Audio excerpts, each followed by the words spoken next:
ये मेरे प्यारे प्रच्छद, आज का वीडियो बहुत ही ज़्यादा महत्वपूर्ण होने वाले हैं। और आज की इस वीडियो में हम बात करने वाले हैं मॉडल सेट 9 का फिजिक्स का प्रश्न।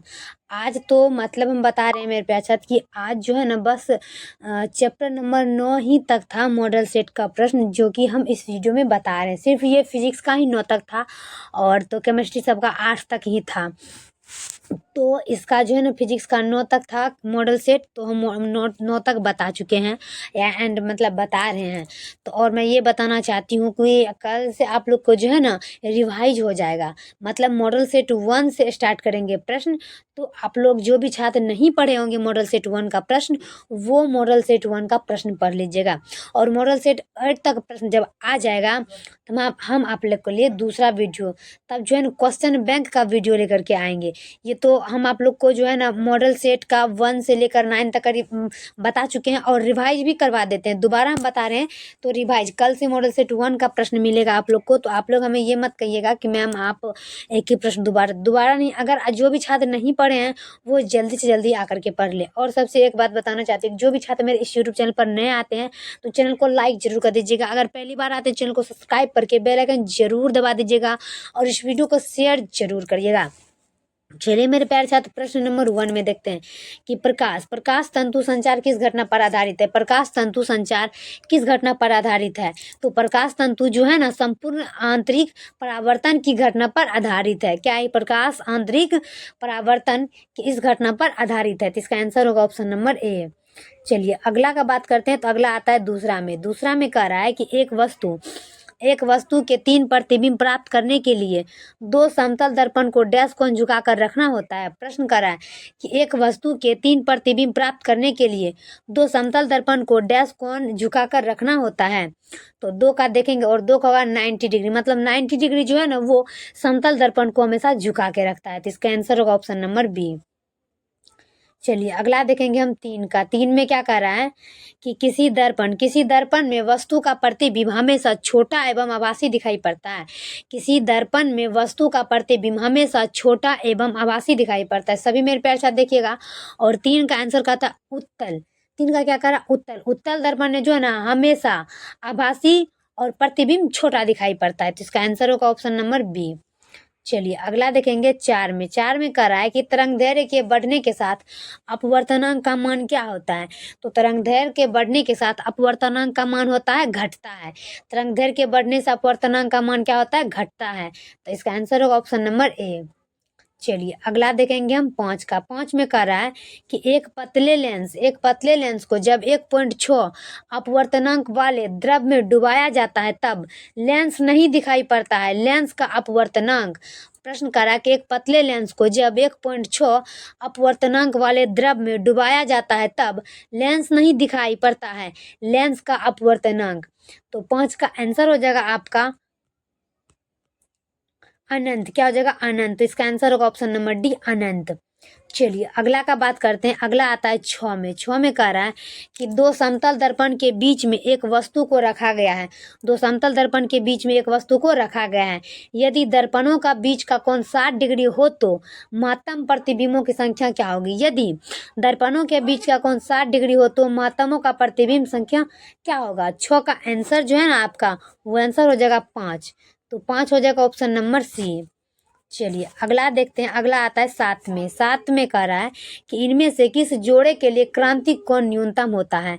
इनमें से किस जोड़े के लिए क्रांतिक कोण न्यूनतम होता है?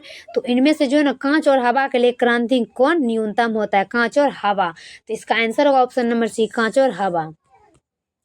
चलिए अगला देखते हैं हम 8 में कह रहा है कि प्रकाश हवा से कांच में प्रवेश करती है, इसका झुकना तरंग दैर्ध्य क्या होता है। प्रश्न कर रहा है कि प्रकाश हवा से कांच में प्रवेश करती है, इसका तरंग दैर्ध्य क्या होता है। तो चलिए हम जानते हैं कि इसका तरंग दैर्ध्य क्या होता है। इसका तरंग दैर्ध्य घटता है। हवा में जो प्रकाश होता है उसका तरंग दैर्ध्य क्या होता है? घटता है। तो इसका आंसर होता है ऑप्शन नंबर बी। चलिए अगला देखेंगे 9 में कह रहा है कि -1.5 डी एवं +2.5 डी क्षमता के लेंस संपर्क में रखे हैं तो इस संयोजक की फोकस दूरी क्या होगी। मतलब कह रहा है कि -1.5 डायोप्टर एवं +2.5 डायोप्टर क्षमता के 2 लेंसों को एक बराबर में रखे हैं तो इस संयोजक की फोकस दूरी क्या होगी 1 मीटर। मतलब दोनों इतना दूरी में है तो ये क्या हुआ 1 मीटर ही ना हुआ। तो चलिए हम जानते हैं इसका ऑप्शन नंबर ए। 10 का कि एक खगोलीय दूरबीन की लंबाई 16 सेंटीमीटर है। एक खगोलीय दूरबीन की लंबाई 16 सेंटीमीटर है और इसकी आवर्धन क्षमता 3 है, तो लेंसों की फोकस दूरियां क्या होगी। प्रश्न कहता है कि एक खगोलीय दूरबीन की लंबाई 16 सेंटीमीटर है और इसकी आवर्धन क्षमता 3 है, तो लेंसों की फोकस दूरियां क्या होगी। 10 का आंसर हो जाएगा 4 सेंटीमीटर और 12 सेंटीमीटर। 4 चौके 16, 3 चौके 12। इसका आंसर होगा ऑप्शन नंबर ए। चलिए 11 का कि एक गोलीय दर्पण को पानी में डुबाया जाता है तो इसकी फोकस दूरी क्या होगी। एक गोलीय दर्पण को पानी में डुबाया जाता है, इसकी फोकस दूरी क्या हो जाती है, अचर रहती है। क्या रहती है, अचर। अगर कोई गोलीय दर्पण है उसको हम पानी में डुबाते हैं तो उसका फोकस दूरी होता है अचर। इसका आंसर होता है ऑप्शन नंबर सी।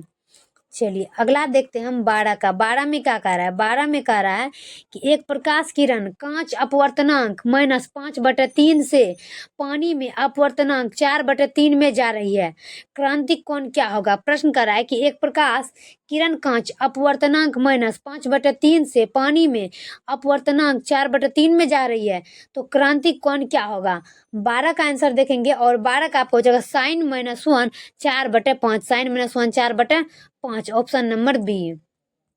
चलिए अगला देखते हैं हम 13 का। 13 में कह रहा है कि किस रंग का तरंग दैर्ध्य सबसे कम होगा।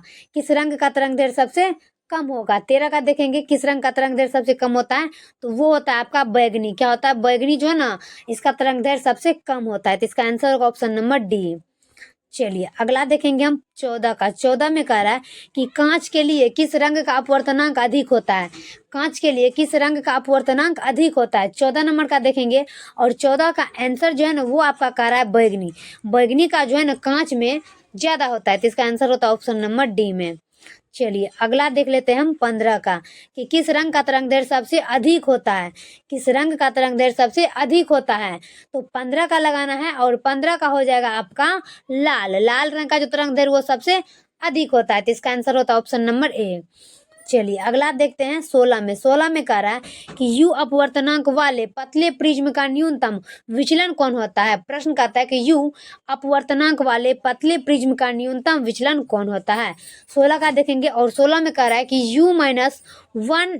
U-1A, option number B. चलिए अगला देखेंगे हम 17 में। 17 में कह रहा है कि प्रिज्म से होकर गुजरने वाले श्वेत प्रकाश का न्यूनतम विचलित अवयव होता है। प्रश्न कर रहा है कि प्रिज्म से होकर गुजरने वाले श्वेत प्रकाश का न्यूनतम विचलित अवयव होता है। 17 का देखेंगे और 17 का आंसर कह रहा है लाल। क्या कह रहा है, लाल। तो इसका आंसर हो जाएगा ऑप्शन नंबर ए, लाल। चलिए 18 का कि एक उत्तल लेंस अपवर्तनांक 1.5 को पानी अपवर्तनांक 1.33 में डुबाया जाता है, तो इसका सामर्थ्य क्या होता है। प्रश्न कहता है कि एक उत्तल लेंस अपवर्तनांक 1.5 को पानी अपवर्तनांक 1.33 में डुबाया जाता है, तो उसका सामर्थ्य क्या होता है। 18 का देखेंगे और 18 का कहता है घट जाता है। क्या होता है, घट जाता है। इसका आंसर लगाएंगे ऑप्शन नंबर बी में, घट जाता है। चलिए अगला देखते हैं हम 19 का। 19 में कह रहा है कि तरंग दैर्ध्य का मान बढ़ने से अपवर्तनांक का मान क्या होता है। तरंग दैर्ध्य का मान बढ़ने से अपवर्तनांक का मान क्या होता है, घटता है। क्या होता है, घटता है। तो इसका आंसर होगा ऑप्शन नंबर बी, घटता है। चलिए अगला देखेंगे। अगला आता है 20 का। 20 में कह रहा है कि 2 डायोप्टर और -3.5 डायोप्टर के लेंस संपर्क में है तो संयोग की क्षमता क्या होगी। प्लस में कि 2 डायोप्टर -3.5 डायोप्टर के लेंस संपर्क में है तो संयोग की क्षमता क्या होगी। 20 का देखेंगे -1.5 डायोप्टर, -1.5 डायोप्टर। इसका आंसर होता है ऑप्शन नंबर बी में। चलिए 21 का देखते हैं कि प्रकाश की किरण विचलित नहीं होती है। प्रकाश की किरण विचलित नहीं होती है। 21 का देखेंगे प्रकाश की किरण आयताकार पट्टिका को समांतर सतहों पर, प्रकाश की किरण विचलित नहीं होती है तो प्रकाश आयताकार पट्टिका को समांतर सतहों पर अपवर्तित होकर निकलने पर, तो इसका आंसर हो जाएगा ऑप्शन नंबर डी।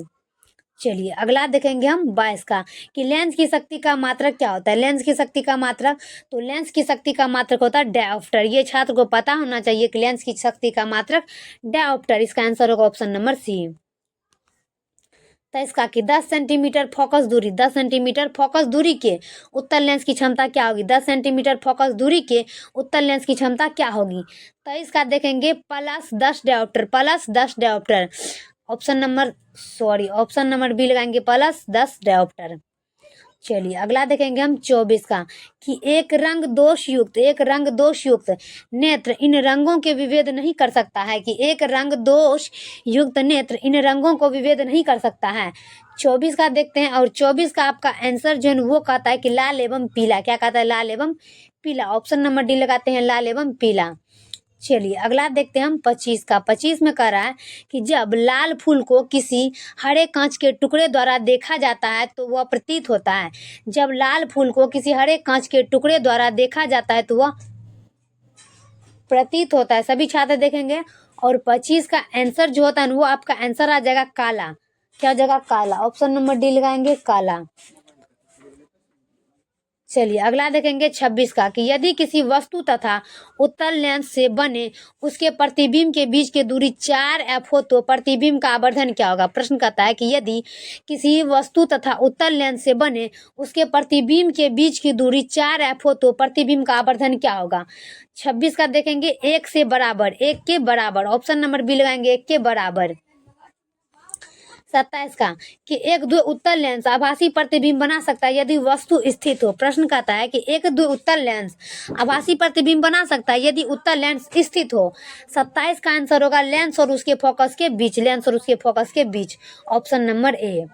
चलिए 28 का कि समांतर किरणों का एक पुंज किसी समतल पतले लेंस के समतल सतह पर गिरता है और f सेंटीमीटर की फोकस दूरी होती है। यदि लेंस उलट दिया जाए तो फोकस दूरी क्या होगी। प्रश्न कहता है कि समांतर किरणों का एक पुंज किसी समतलोत्तल पतले लेंस के समतल सतह पर गिरता है और f सेंटीमीटर की फोकस दूरी होती है, तो यदि लेंस की उलट दिया जाए तो फोकस दूरी क्या होगी।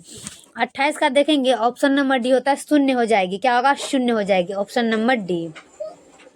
चलिए 29 का जब एफ फोकस दूरी वाले उत्तल लेंस को पानी में डुबाया जाता है तो उस लेंस की फोकस दूरी क्या होगी। प्रश्न कहता है कि जब एफ फोकस दूरी वाले उत्तल लेंस को पानी में डुबाया जाता है तो लेंस की फोकस दूरी क्या होगी।